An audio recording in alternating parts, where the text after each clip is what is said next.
Votre activité se développe, on vous a peut-être parlé de vous développer, et pour vous développer plus vite, vous vous êtes dit, pourquoi pas la franchise? Est-ce vraiment une bonne idée?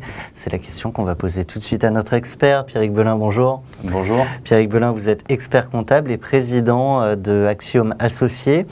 Alors, on parle franchise, est-ce qu'il y a déjà un bon moment pour se lancer?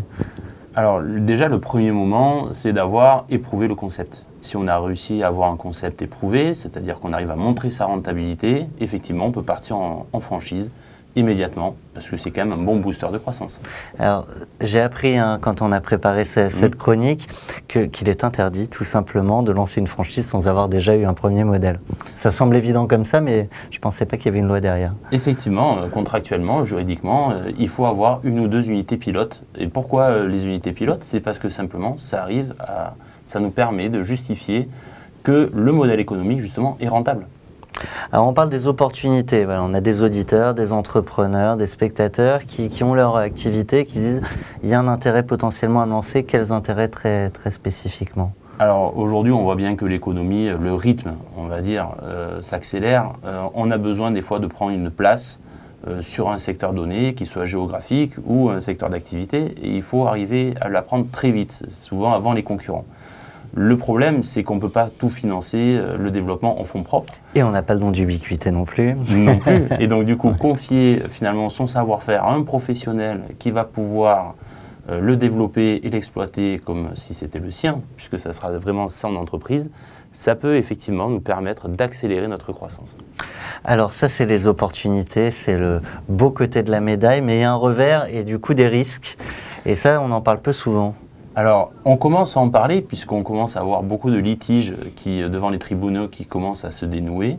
Et effectivement, il y a des très gros risques juridiques qui sont pris dans une relation. Il faut voir qu'au-delà d'une relation financière, on a quand même une relation humaine et que l'exploitant qui va souscrire notre franchise met sa vie entre nos mains et ses critères de rentabilité. Ça veut dire que derrière, il est exigeant, il attend un accompagnement en tout cas tel que prévu par les conditions contractuelles du franchiseur.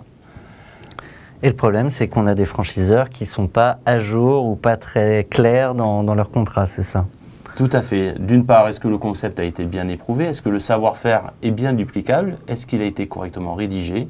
Est-ce que le franchisé a été correctement formé? Est-ce que le franchiseur ne s'est pas trop engagé ou n'a pas laissé apparaître trop d'opportunités de chiffre d'affaires? Ou est-ce qu'il n'a pas été trop justement engageant dans ses relations trop contractuelles? C'est autant de risques qui peuvent conduire effectivement un tribunal à pénaliser un franchiseur en cas de défaillance du franchisé. Alors on parle de pénalité, mais c'est quoi? J'imagine c'est un peu plus qu'une petite tape sur les doigts.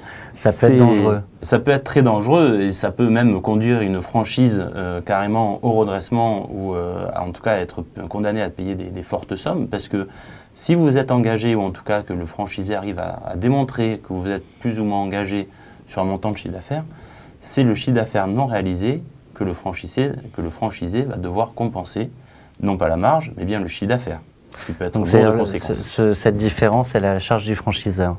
À la charge du franchiseur qui devra compenser finalement le manque à gagner du franchisé. Fois X franchisé, effectivement, ça peut monter assez haut. Effectivement, surtout que des cabinets d'avocats commencent à se spécialiser dans ce type de contentieux. Alors on est loin des class actions américaines, dans des actions collectives, mais malgré tout, on a de plus en plus de litiges et vraiment des avocats qui ont vraiment un modèle spécialisé là-dedans. On sait qu'entreprendre, c'est un risque en soi, mais du coup, comment on limite ce risque? Alors, on le limite déjà en étant très vigilant dans toute la relation contractuelle, dans les relations, dans tous les échanges, sur le niveau d'engagement que l'on prend. Et surtout, le principe, c'est quand même d'avoir démontré que notre savoir-faire est bien duplicable et que c'est un modèle économique rentable. Parce que si le franchisé est rentable, le niveau de risque est beaucoup moins élevé. Pierrick, un grand merci à vous. Je le rappelle, vous êtes président d'Axiom Associés et je tiens à vous rassurer, et vous aussi, car cette chronique est complètement duplicable. Il suffit de partager sur Facebook, sur LinkedIn, sur Twitter, bref, où vous voulez. Faites connaître à la fois ces opportunités, mais aussi ces risques pour de futurs franchisés. Merci à tous. On se retrouve la semaine prochaine.